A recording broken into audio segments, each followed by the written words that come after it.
Okay, so if you've been wondering where we've been, because we haven't posted any videos lately, yeah, we've been busy.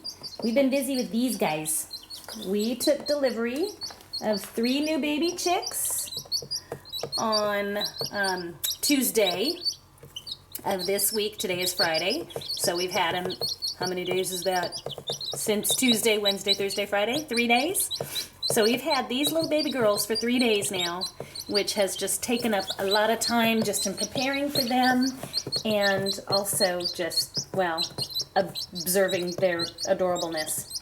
So, I just gotta, let's see, I gotta scooch over here so that I can get the shade. I am such a terrible video recorder person, so sorry about that. Okay, so that stick is making a terrible shadow. Okay, so here we go. We have 3 little baby chicks. The largest one there, that is Ginger. Ginger is a Rhode Island Red, and she's just over a week old, and she's already starting to feather out, as you can see here. Look at her. And she thinks she is so big. And then the little black one, that is little Miss Pepper. Pepper is a black Australorp. Look at how adorable she is.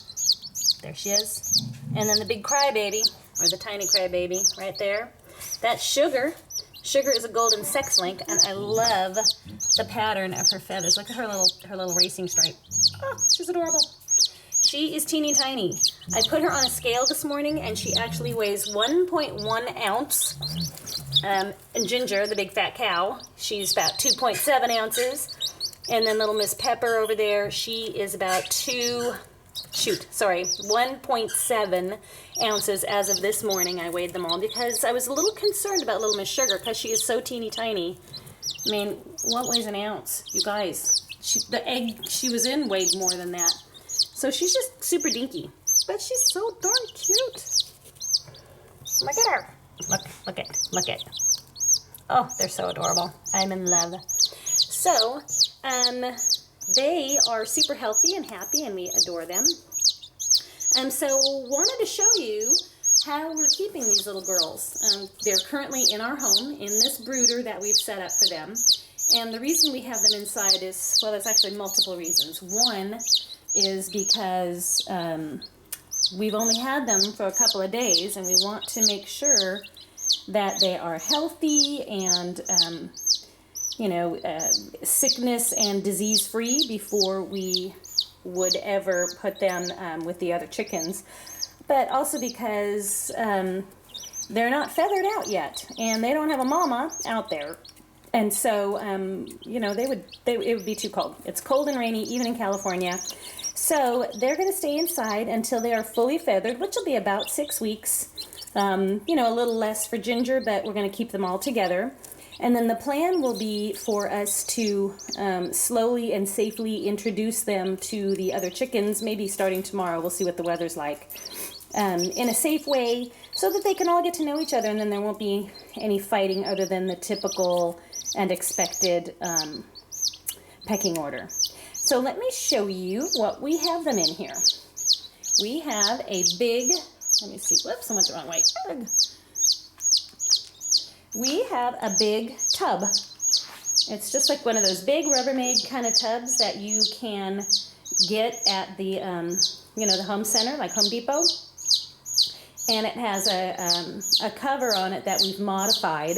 And I'll have to show you that later. Well, why? Why later? Why not now? Okay, so it's over here in the corner, leaning up against the wall. So what we did is Husby took the center of the cover out. He cut it out and with some kind of a saw, probably a Sawzall. And then we replaced it with, what's this called? Hardware cloth. So we replaced it with hardware cloth, and then we tied it on there with like these zip ties. And we did that all the way around on the whole thing, top to bottom. So it's got a very sturdy lid, and then it's got the sturdy hardware cloth. Because we do have a cat around here and a very curious dog, so we want to make sure that when we're not around, we put the lid on and they are safe and secure in there. Now back to the bin. All right, so we've set it up to host the babies in here. And on one end, down there, that's the cooler end, and it has their food and water. And you can see that they are super good about eating and stuff. They're doing so good. And I have to clean their water because look at all the pine shavings that have already kicked in there. They do that just so regularly. So I keep a little plastic fork around, or I just reach in there with my hand and I pull all the pine shavings out, change their water, keep that super clean because that's really important. And then they've got little chick starter food in there, organic for them too, because I don't want any chemicals for the babies. Then we put in this little piece of wood. Ginger's already a pro. She jumps up there like nobody's business. And I think at the very beginning of this video, if you saw it, it looked like Pepper was up there also. So, you know, they're show-offs. They're already hopping up there. I tried putting sugar on it, and she just fell off and like bounced on the ground. It was sort of ridiculous. Okay, and then at the far end over here, this is their sleeping area. And this, we have chosen to use the Brinzy Eco Glow warmer versus a heat lamp. Heat lamps work great. Those are the ones, those big lamps that have the red bulb in it, and then it's got like a wire cover so that supposedly things can't catch fire. But I've just read too many articles specifically on the chicken chick. I love her, and she's got a great blog if you're ever interested. I think her name's Kathy, the chicken chick.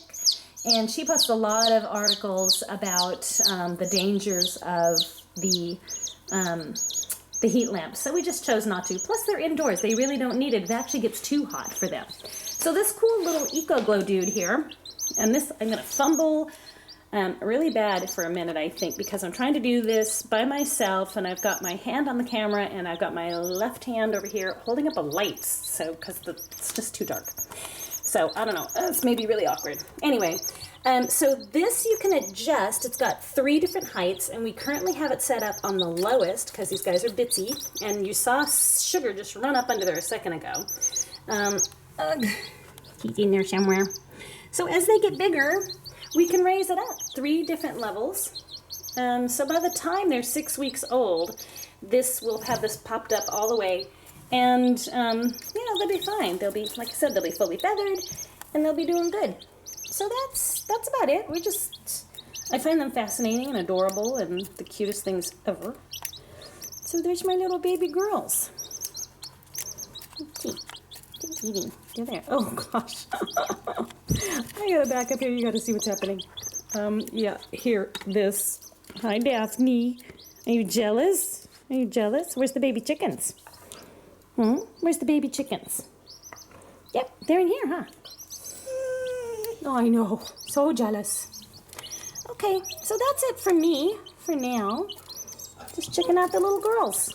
Oh my goodness. Hi, Daphne. All right. So that's it for now. But we're going to have lots of new baby chick videos to come.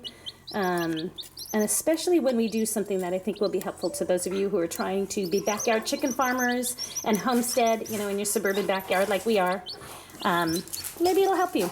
All right, guys. Well, we love you. We will talk to you soon. Have a great day. Bye.